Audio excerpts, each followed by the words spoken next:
distinguished guests, esteemed international and national water and food security experts, ladies and gentlemen. First of all, I would like to apologize that I could not attend the opening session because of my travel from Lahore. We got late. It is said that water is the driving force of all nature. Today, as we gather for this conference on pathways for water and food security, this statement holds more significance than ever before for Pakistan. Our water resources are not only vital for life, but are the backbone of our food security, economic stability, and social well-being. This event, hosted by IWMI, PCR, DWR, and by our partners, is a testament to our shared dedication to addressing Pakistan's most pressing water and food security issues. Today, we are joined by over 30 international water and climate experts in person, with an additional 50 participating virtually. This gathering represents not only a tremendous exchange of ideas, but also an invaluable opportunity to strengthen the collaborative spirit that will be essential to build a sustainable future, not just for Pakistan, but for the whole world. Water and food security are defining challenges of our era, impacting billions globally.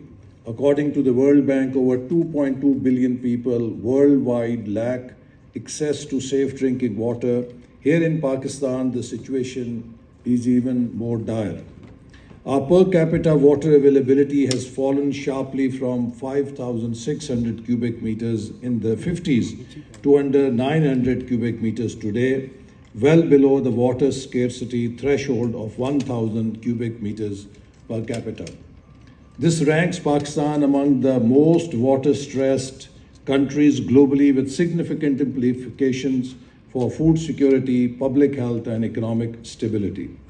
Moreover, Pakistan is also ranked as the 7th most vulnerable country on Climate Vulnerability Risk Index. According to Pakistan Country Climate Development Report published in November 22, Pakistan's adaptation needs are estimated to range between $7 billion to $14 billion per annum until 2050. Additionally, Pakistan's transition to renewable energy is projected to cost approximately $165 billion plus by 2040.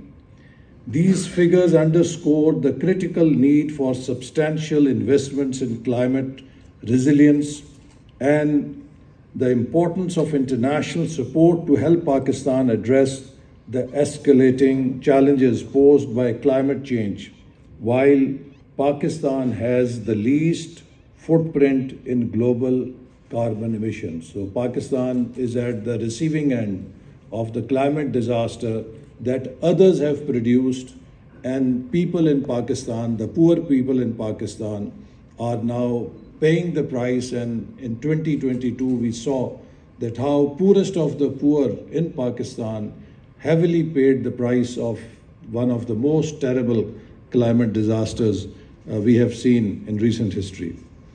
Recognizing the global water crisis, nations have mobilized around initiatives such as Sustainable Development Goals, the 2018-2028 Decade of Action for Water, and 2023 UN Water Conference. Across regions, forums like Stockholm, World Water Week, and Africa Water Week emphasize knowledge sharing, innovation, and awareness. Pakistan is an active participant in this global response. Despite our vulnerabilities, we are striving to lead the way in climate adaptation and water conservation. In the words of our Prime Minister, the time is to act now.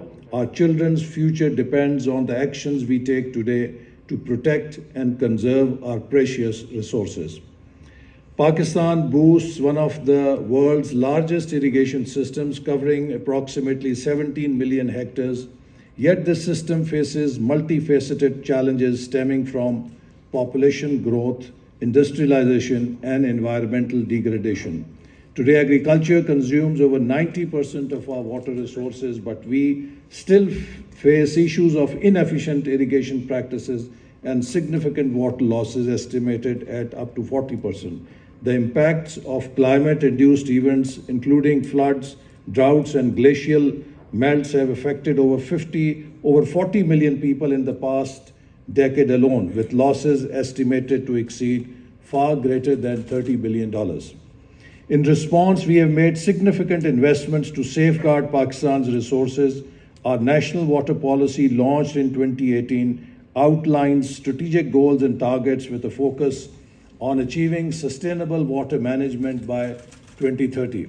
Today, we allocate 12.2% of the public sector development program to water resources, with rupees 98 billion dedicated to the critical sector in the current fiscal year alone, despite the fiscal challenges that we are currently facing.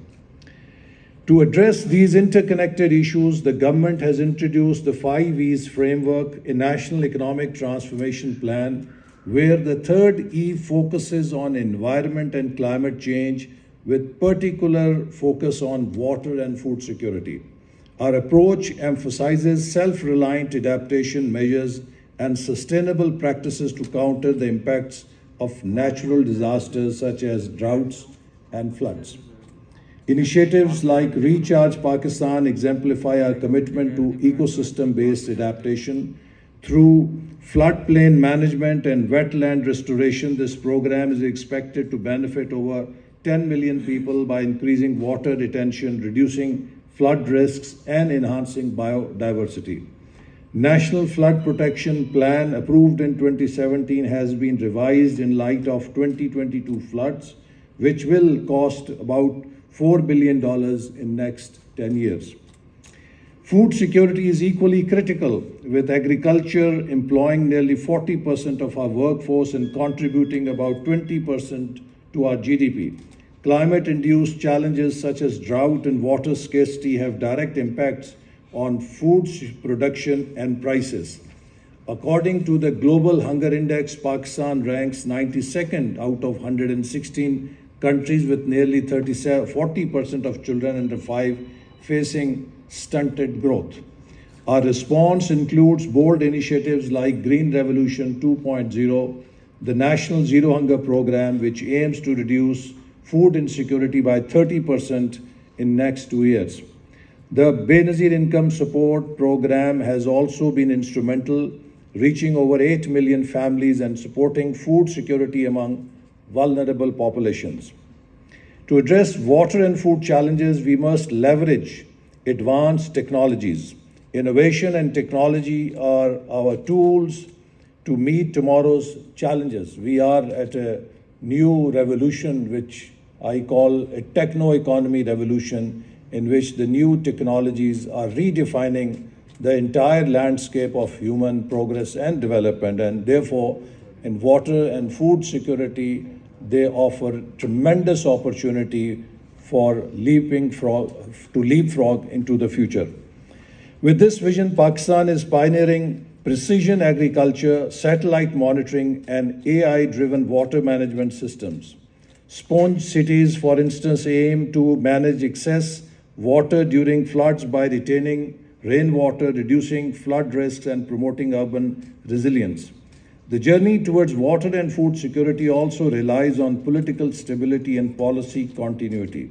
Between 2013 and 18, under Vision Pakistan 2025, our government laid critical foundations for sustainable development in water and climate resilience. Despite setbacks after 2018, we again remain committed to restoring stability, prioritizing the nation's long-term interests over political gains. Today, the urgency of the situation demands that we move beyond political distractions to focus on safeguarding our nation's future. To tackle these complex challenges, government efforts must be supported by partnerships with academia, international experts, and the private sector. And therefore, we are seeking these broad-based collaborations and engagements in all spectrums of development planning.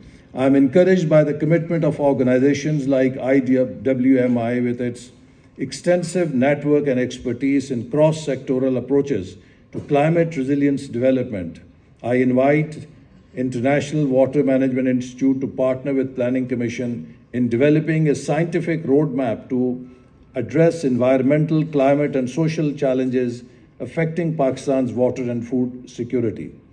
And here I would also like to say that I often wonder that how can a planet which has 70% water be water scarce?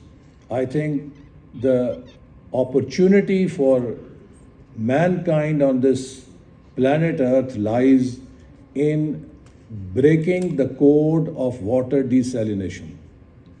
And how fast can we economize the desalination technology? That is where the future of mankind holds. So, it is such an ironical reality that Cape Town, which is surrounded by ocean of water on three sides, should be a water scarce country where there is water rationing. So that is where I think the future is, and we must support an international effort for research to economize desalination technology. And once that breakthrough takes place, we will see all the water from oceans and seas irrigating the dry and barren lands, and we will not only have water, but also be addressing the food security challenge through this breakthrough. As we move forward in this conference, I urge each of us to leverage today's discussions as a foundation for a water and food secure Pakistan. Let us build a future that is resilient, inclusive, and sustainable, a future where no citizen suffers from water scarcity or food insecurity. Our future rests on our willingness to act swiftly and boldly today. Finally, my deepest congratulations and thanks to the partner institutions for organizing this event and for their unwavering commitment to Pakistan's water and food security. Thank you, and I wish everyone productive discussions and successful Pakistan Water Week 2024. And I assure you that the recommendations you will make will not go into the shelves of our library, but you will find us as a willing and a ready customer to implement your ideas into action. I think the time has come now to put all the theory and the knowledge we have for solving our problems into action. And I often quote this study of Stanford University professors who said that one of the key signs of a sick system or a sick organization is that it has huge knowing-doing gap. They know all the solutions, but they cannot do anything to put them to practice. I think the challenge for us also is we all know the solutions. It's about time that we start to put those solutions into action, and by putting our knowledge and our ideas into action, there is no problem we cannot solve. Pakistan Zindabad.